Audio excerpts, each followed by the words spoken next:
resensi buku yang berjudul Kedatuan Lu yang ditulis oleh Sirja Dayang Maloco dan diterbitkan oleh komunitas Sawer Gading bekerjasama dengan pemerintah Kota Palopo.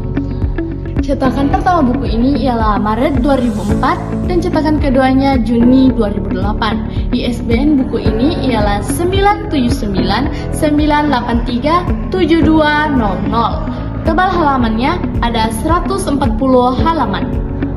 Tanah Lu di Sulawesi Selatan memegang peranan krusial sebagai epicentrum kebudayaan dan salah satu kerajaan Bugis tertua yang melegenda. Sayangnya, masih banyak sumber sejarah lokal yang tidak terekspos secara luas. Kehadiran karya Sirja Dayang Maloco ini membantu mengatasi keterbatasan informasi tersebut. Karya ini merangkum mitos asal-usul, tata negara kuno, hingga masuknya Islam secara ringkas. Kehadiran karya ini menjadi referensi yang sangat berharga untuk memahami esensi dan nilai kearifan lokal yang membentuk peradaban Lu. Buku ini merupakan sebuah catatan historis dan kultural mengenai Kedatuan Lu, salah satu kerajaan Bugis tertua dan yang paling dihormati di Sulawesi Selatan. Penulis membagi ketiga pilar utama yang membentuk identitas peradaban Lu. Yang pertama, mengenal Sawer Gading.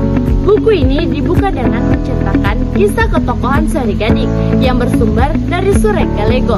Penulis juga menguraikan arti filosofis di balik nama-namanya dan Sawer Gading yang digambarkan sebagai jembatan antara dunia dewa dan bumi. Alur ini menekankan bagaimana sosoknya menjadi figur percontohan yang meletakkan dasar moral, etika, dan adat istiadat bagi penerus di Tanah Lu.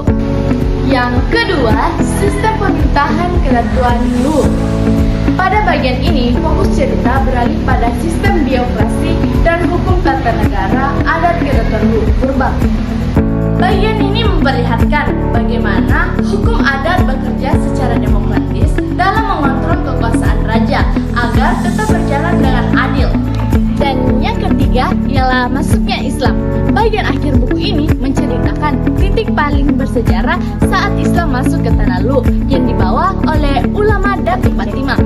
Adapun kelebihan dari buku ini, yang pertama pada informasi. Meskipun tebalnya relatif tipis, hanya 140 halaman, cakupan informasinya sangat luas, mulai dari mitologi hingga transisi ke zaman Islam.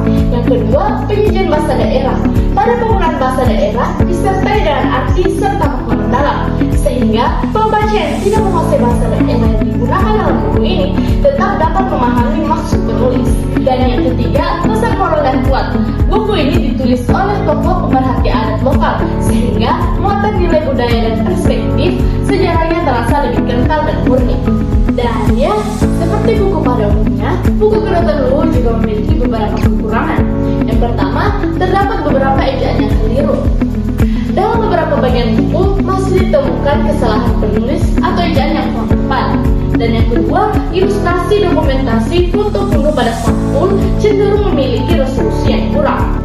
Dan yang ketiga, distribusi terbatas karena diterbitkan oleh komunitas dan Pemda setempat.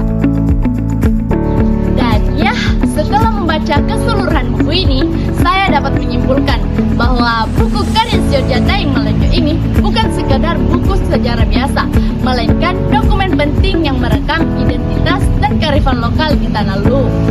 Buku ini sangat direkomendasikan bagi pembaca umum yang ingin mempelajari kepahlawanan kuno dengan realitas perkembangan politik serta masuknya agama Islam di Tanah Lu. Sekian resensi dari saya. Wabillahi taufiq wal hidayah. Wassalamualaikum warahmatullahi wabarakatuh.